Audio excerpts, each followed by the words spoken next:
But a spirit of harmony will survive in America only if each of us remembers that we share a common destiny. If each of us remembers when self-interest and bitterness seem to prevail, that we share a common destiny. Barbara Charlene Jordan was born in Houston, Texas in 1936 to an orator mother and pastor father. The youngest of 3 children, Barbara Jordan made her way through her education with flying colors.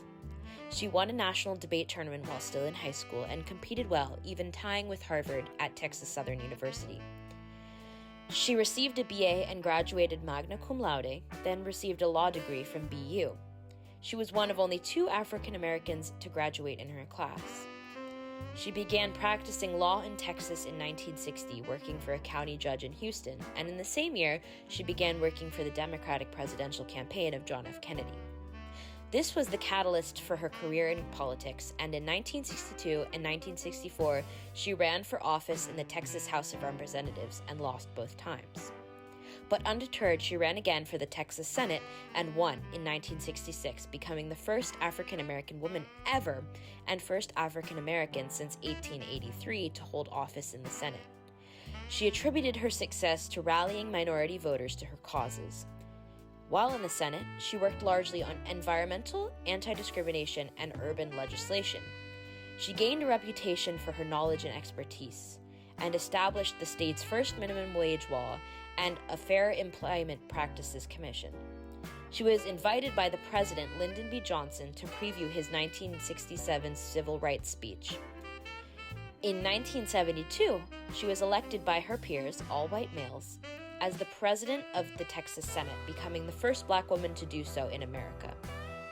In the same year, she ran and won a seat in Congress, the first person of color to do so in the 20th century from the South.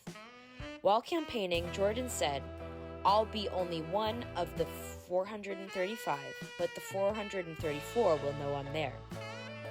She made good on this statement while in Congress and advocated for minorities' rights and sponsored bills for the Expanded Protections of Voting Rights Act to the Mexican Americans of the South.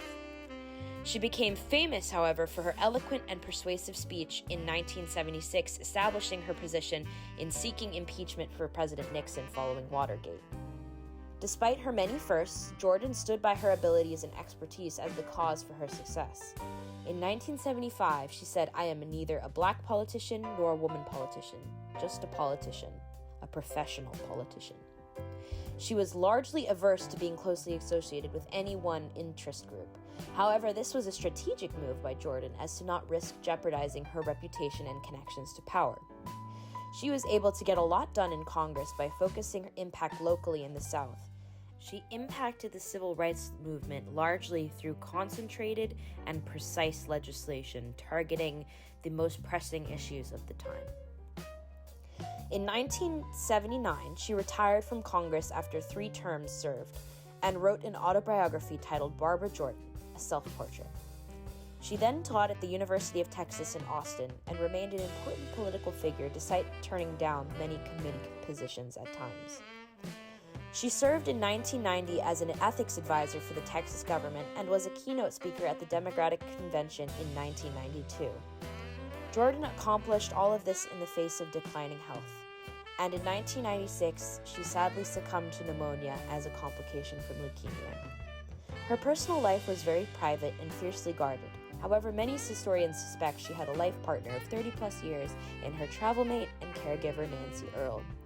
She had many glowing obituaries in her honor. However, the New York Times perhaps summarizes her impact in one line: "No landmark legislation bears her name, yet few lawmakers in this century have left a more profound and positive impression on the nation than Barbara Jordan."